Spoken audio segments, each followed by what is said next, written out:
Guys,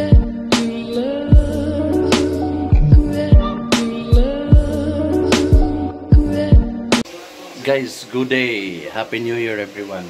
So dahil 31 ngayon, kailangan natin maghanda ng konting pagkain para sa New Year mamaya.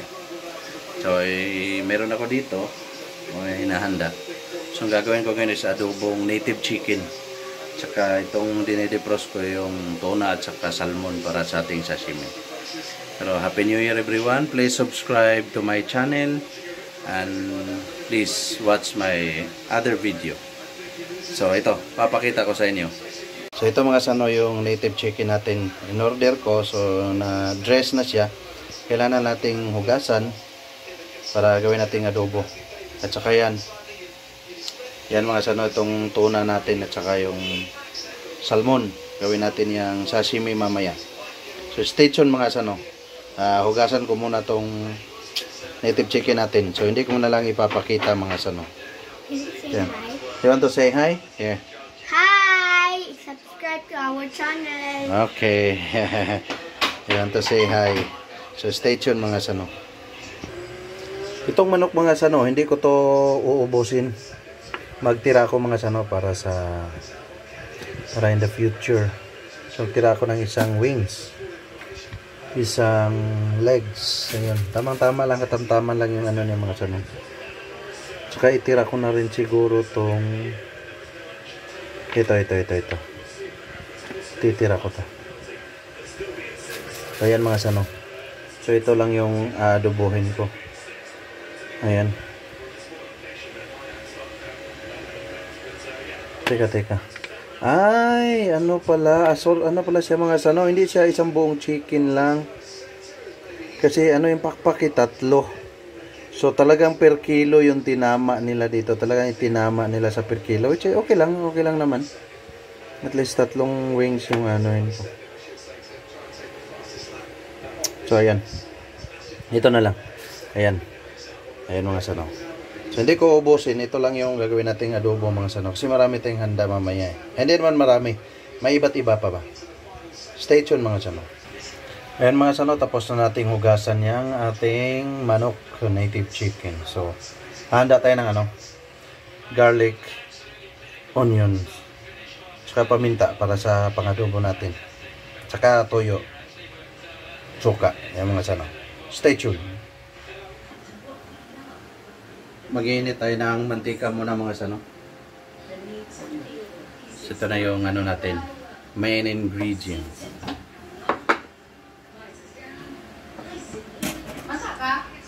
Garlic and onions. Of course, siyempre ito, toyo, asin, saka ground black pepper. Ganun lang kasi mga sano. Saka itong suka kung may aswete siya. Ayan. Painitin lang natin.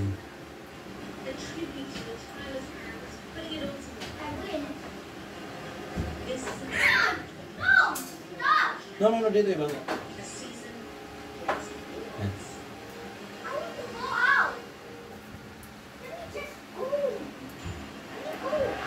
Uy, mainit na. So, lagay na natin yan sabay mga sano. Oh, like the sound. Like the sound.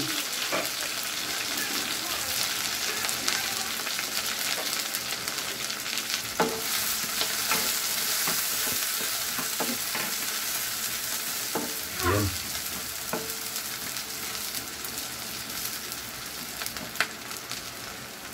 Para manonood yung amoy niya mga sano, ilalagay na natin.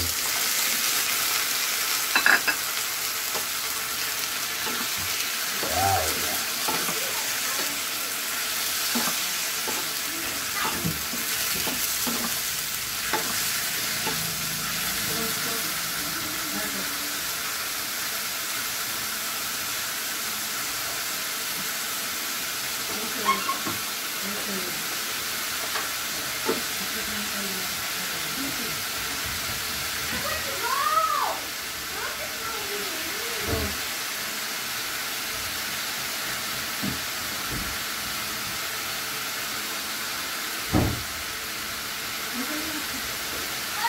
Nasa'yo na ang lahat. Na mahal ka agad. Papakanta tayo sa bango mga ano. So mixan natin para yung bango ng sorry bango ng garlic at saka yung onion talagang manunuot. Bango.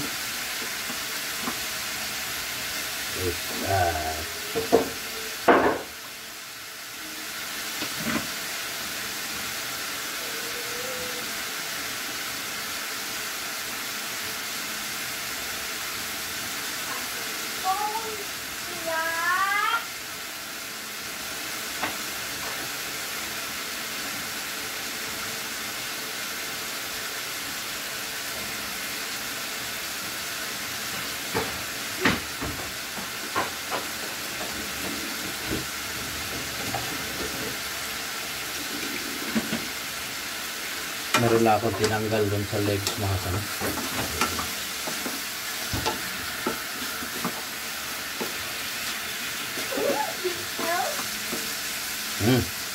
Bango.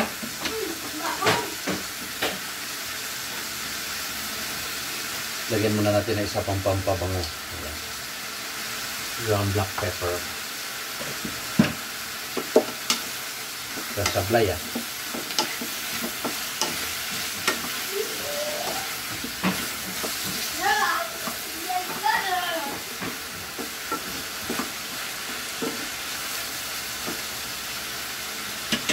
Lagyan natin ng seasoning.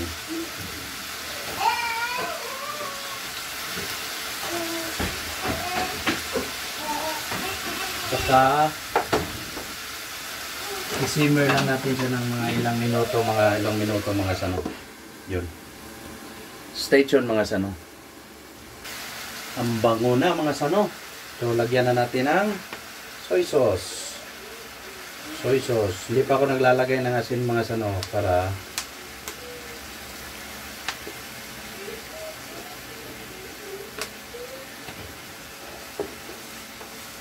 hindi umalat kasi maglalagay tayo ng soy sauce. Yung suka na may aswete.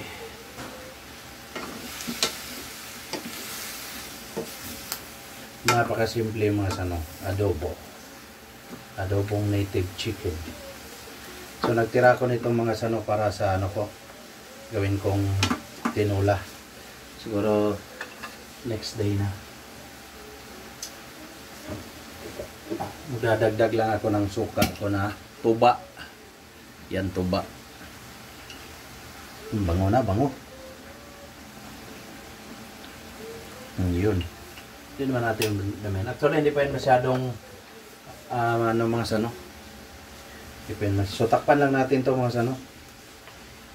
Hanggang sa lumambot tong natin, tikman. Wow. No need salt na mga sano.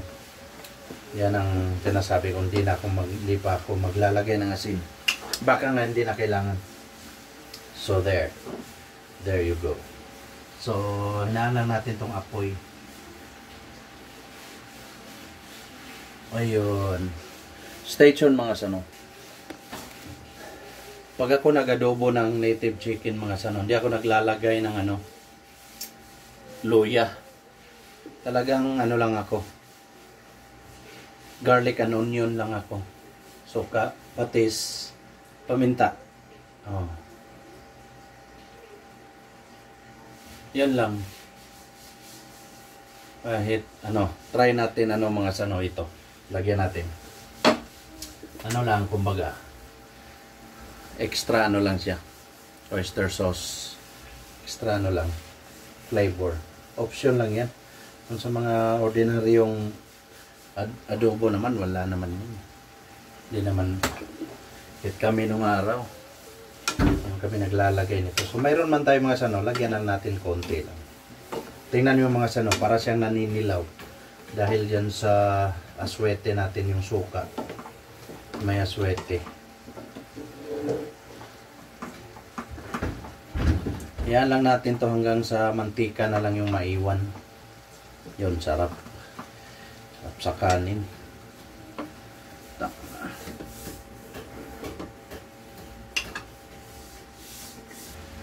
Yan, check natin, check. Haluin din. Para even yung pagka-absorb ng ating sauce. So, kanyang sabaw. Yan. Tapos takpan natin ulit mga sano hanggang sa matuyo. Pag natuyo yan ay masasabi natin yan na yan. Napakasimple. Simple lang naman yung adobo. Hindi naman kailangan hindi na kailangan ng kodigo. Takpan natin ulit. Yun. Ayan mga sano, gumaganda na. Pamantika na siya mga sano. Woo! Wow!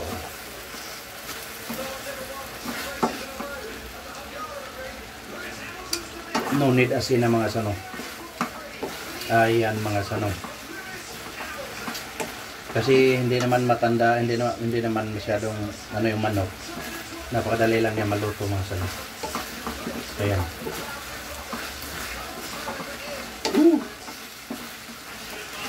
Wow. Look at that. Perfect adobo. So tapos na yan mga sano. Napakadali lang mga sano.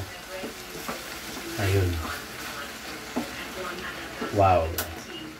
So off na natin mga sano. Tuloy lang natin itong pag-mix para hindi masyadong dumikit. There you go. So initin natin ito mamayang gabi mga sano.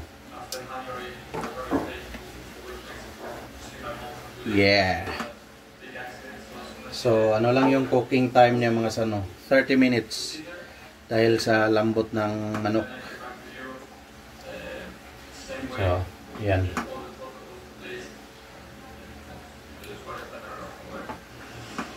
Lambot. Manamis-namis dahil sa oyster sauce mga sano. Ayun. So initin na lang natin yan mamaya mga sano para sa ating New Year's Eve. Ayun mga sano, natapos natin yung ating native chicken na adobo. Adobong native chicken natin. So panoorin nyo rin yung iba kong home cooking mga sano. Nandyan lang sa channel ko. So mamaya gagawin naman natin is sashimi. Yan na lang. Sashimi, dali lang naman. Slice lang naman yung mga sano. So mamayang gabi na para hindi ma-defrost yung isda. So maraming salamat sa mga nanonood ng video ko, saka subscribe. So kung sakaling manonood kayo at napapanood nyo itong video ko, please huwag nyo kalimutang mag-subscribe mga sano. Maraming salamat, Happy New Year, and to God be the glory. So panoorin nyo rin yung iba kong video.